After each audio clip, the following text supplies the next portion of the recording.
सभी को प्रणाम, नमस्कार, जय हिंद, जय भारत। मेरा नाम है अमित जैन। पोल खोल मीडिया के माध्यम से आप सभी का हार्दिक स्वागत मैं करता हूं। दोस्तों, कंगना रनावत का नाम जब मैं लेता हूं तो पहली इमेज, पहली तस्वीर आपके दिमाग में, आपके दिल में क्या बनती है? कंट्रोवर्सी, जानबूझकर बड़बोलापन। कंगना जी, आपको भारत सरकार के द्वारा पद्मश्री पुरस्कार से सम्मानित किया गया है। आपकी जिम्मेदारी बढ़ गई है कंगना जी। आपके बड़बोलेपन, जो भी आपके बयान आते हैं, जो भी आप संभाषण करती हो, जो भी क्लिप्स आपकी सोशल मीडिया के माध्यम से वायरल होती है, स्वयं आपको आत्मचिंतन करने की आवश्यकता है, विश्लेषण करने की आवश्यकता है, स्वयं का आकलन करने की आवश्यकता आपको महसूस क्यों नहीं होती? कंगना रनावत, आप जानबूझकर, एक विशिष्ट पैटर्न है आपका। दोस्तों, गौर जरूर फरमा लीजिएगा। पोल खोल मीडिया के सभी दर्शकों को मैं कहना चाहता हूं, 1 से 1.5 बरस का आप अगर पैटर्न देखते हो कंगना रनावत जी के बयानों का, विशिष्ट ऐसा उनका एक अप्रोच रहा है, एक एटीट्यूड रहा है। जानबूझकर विभाजनकारी बयान देना, जानबूझकर कंट्रोवर्सी निर्माण करना, जानबूझकर दिशा भूल सबकी करने की वे चेष्टा करती रहती है। चाहे बॉलीवुड हो, चाहे सुशांत सिंह राजपूत के मृत्यु के बाद वाला विषय हो, चाहे हमारे भारत में विविध जगहों पर इलेक्शंस हो, कंगना रनावत जी, आप इंटेलेक्चुअल डेफिसिट का परिचय हमेशा जाने अनजाने में दे देती है। आपत्ति है हमें इस बात से, भारत का नागरिक होने के नाते।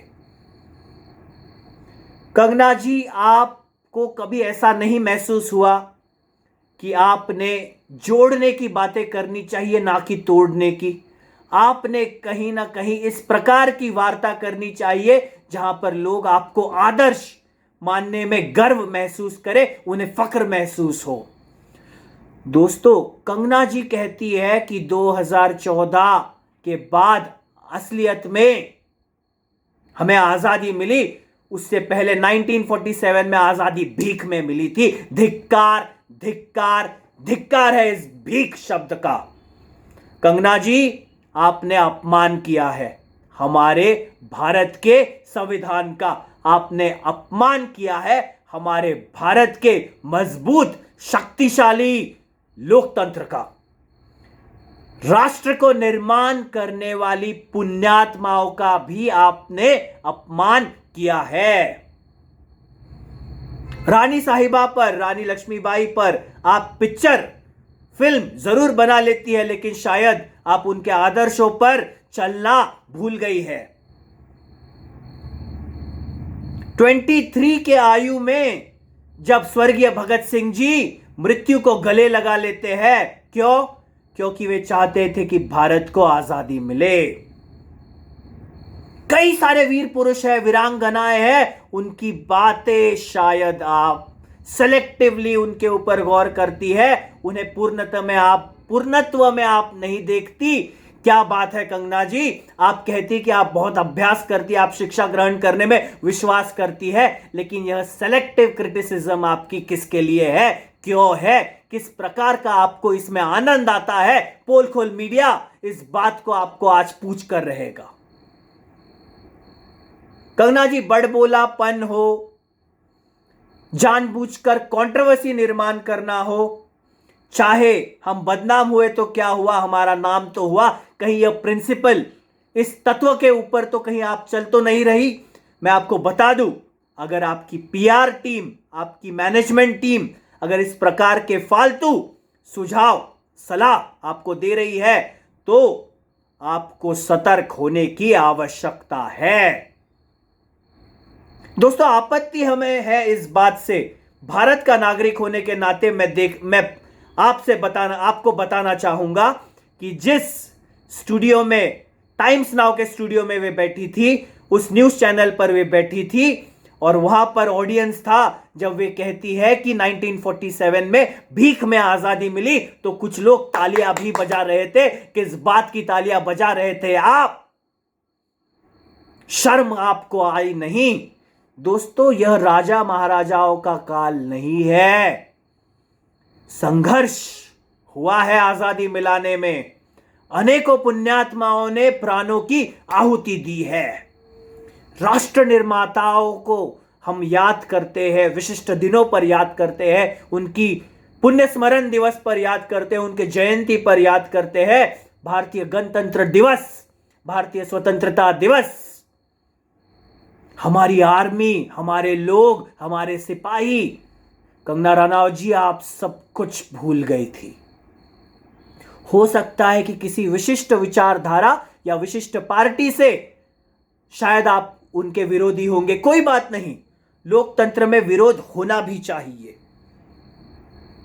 एक हेल्दी डेमोक्रेसी की निशानी है, एक हेल्दी लोकतंत्र की निशानी है कि वहां पर विरोध होना ही चाहिए। आप भी जरूर विरोध करें, लेकिन आपकी भाषा, आपका एटीट्यूड, किस प्रकार का आपका एटीट्यूड है, यह कोई समझ नहीं पा रहा है। कंगना जी, आप कहती है कि पद्मश्री मिलने के बाद में कुछ लोगों के मुंह बंद कर दिया आपने। क्या यह भाषा आपको शोभा देती है कंगना जी? जिम्मेदारी का विषय है पुरस्कार। 4th नंबर पर आता है पद्मश्री। इस प्रकार का गौरव आपका हुआ है, लेकिन आप बड़बोलेपन से बाज नहीं आ रही है। कंगना जी, आपको मैं बता दूं, आपको याद दिला दूं, शायद आपकी जो याददाश्त है वो शायद कमजोर हो रही है, ऐसा मुझे लग रहा है। एक ऐसा दौर भी था जहां पर स्वर्गीय भारत रत्न अटल बिहारी वाजपेयी साहब का भी शासन भारत ने देखा है। दोस्तों, गौर जरूर फरमाइएगा, वर्ष 2000 के जस्ट पहले क्या ऐसी घटना हुई थी भारत में? किस प्रकार का एटॉमिक बॉम्ब का परिश्रम हुआ था, न्यूक्लियर बॉम्ब का टेस्टिंग हुई थी। गौरवशाली क्षण था वो भारत के लिए। दोस्तों, स्वर्गीय अटल बिहारी वाजपेयी साहब ने दुश्मनों को प्रत्युत्तर देने के लिए, भारत को मजबूत बनाने के लिए इस प्रकार की सफलतापूर्वक परीक्षण, उनके नेतृत्व में, उनके गाइडेंस में हमारे हजारों साइंटिस्ट्स, हमारे डिफेंस फोर्सेस जिस काम को अंजाम दे रहे थे, गौरव का क्षण भारत के लिए। और कंगना जी, आप अचानक से बोल पड़ती है कि 1947 में भीख मिली थी। साल 2014 के बाद किस प्रकार का आपका वाक्य है। अटल बिहारी वाजपेयी साहब की भी आपने, उनका भी आपने अपमान किया है। आप भूल गई कंगना जी, शायद इतिहास की समझ आपको नहीं है। अधूरी जानकारी के साथ आप बयान दे रही है और केवल आप लाइमलाइट में आना चाहती है। किसी न किसी प्रकार से कंट्रोवर्सी निर्माण हो, आपको अधिक से अधिक फुटेज मिले। कहीं ना कहीं यह माइंडसेट अगर आप बना रही है तो यह आपके विरुद्ध जा रहा है। आज हजारों लोग, लाखों लोग आपके विरुद्ध आवाज उठा रहे हैं कि आपका पद्मश्री वापस, सम्मान भारत सरकार उसे वापस ले ले।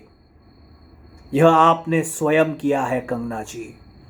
लेकिन आप अगर चाहती तो आप जिम्मेदारी से बयान दे सकती थी। आप अगर चाहती तो आपके बयान में संवेदनशीलता नजर आ सकती थी।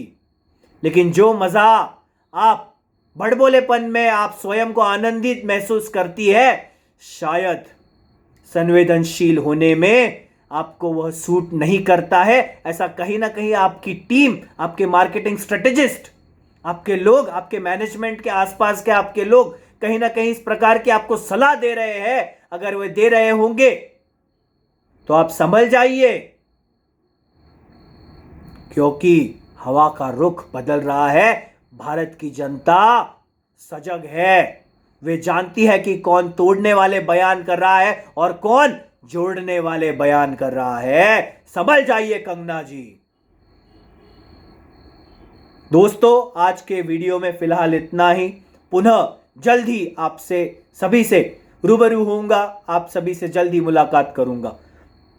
जय हिंद, जय भारत।